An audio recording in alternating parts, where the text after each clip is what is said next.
Welcome back to our final module of chemistry together. Really important one for chemists. Let's quickly take stock of what we've done so far. First of all, we've looked at matter. We've looked at everything around us and that it's made up of atoms. Everything around us built up of these little atoms. Then we've looked at how these atoms join together to make interesting compounds and molecules with one another. We then followed that up by looking at the way these different types of compounds interact with one another in chemical reactions. This is a good module for us to finish on because we're going to combine all of these skills to do some really powerful things. Now, before we go any further forwards, just a little bit of administration. You are, as I mentioned much earlier on in this subject, going to need calculators for this topic. There's no way around it. I've got some pictures there for you. Nothing fancy, anything like these will do. We're not doing anything too high end. Just something with scientific notation will be fine. If you haven't got one of these, the calculator on your computer will probably be sufficient, and even many mobile phones have the ability for scientific notation. So any of those will be fine, but you'll need it in just about every topic in this module. So keep that handy.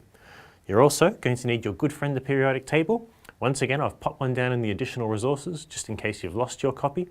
Don't go trawling around the internet and grab any one you like. Please grab this one. There are sometimes subtle differences between the data on one and another. If we're all using the same table, it means we should all come up with the same conclusions. So make sure we've got all those resources. What's this topic all about? This is all about quantifying chemicals, quantifying how much of something we have. What we're going to start out by doing is looking at any everyday object and being able to determine exactly how many atoms or molecules might make up that object. That's obviously quite a powerful thing to be able to do in its own right, but we're then going to combine that with chemical reactions to be able to do some really amazing things. So why are we so interested in quantifying chemicals? It's not just about knowing how many atoms or molecules are in something, but it then allows us to test and find out how much of something might be in a given material or compound. For example, you might have some polluted water and you want to find the level of a contaminant like lead or mercury in that water. Quantitative chemistry will let us do that.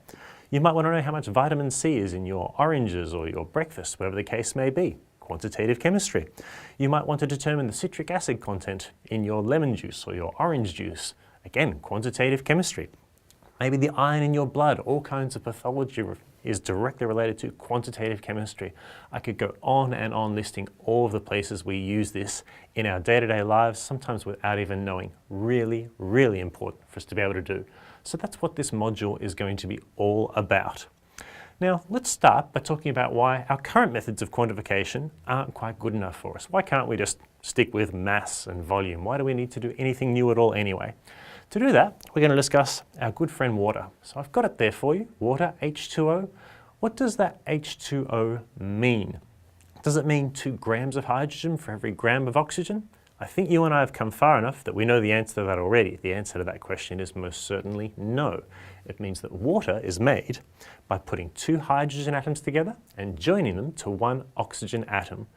So if we want to build a water molecule, we need 2 hydrogen atoms and 1 oxygen atom. So we just get out our little atomic tweezers, and of course it's just not practical. Atoms are really, really, really small. Even the smallest object you can see wherever you are will contain billions and billions of them. We can't just count out the number of atoms or molecules we need, so we've got to come up with a better way of doing it. You and I are going to take a big leap of faith in the next couple of topics. We're going to discover a whole new way of counting materials. It's going to take a bit of getting used to for us, so we're going to build and build on those skills over the next few topics. Then once we've got comfortable with it and we've got this great big new skill set, in the last few topics we'll start looking at the truly incredible things we can do with it. So it will be a bit of a journey. At the end you'll look back and say, wow, things I can do with this, really, really cool. We'll leave it there for this topic.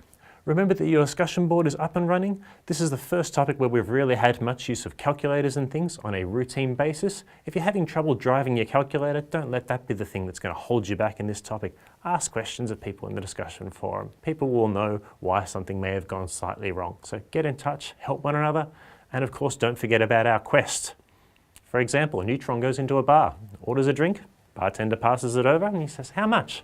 The bartender turns and says, "For you, no charge."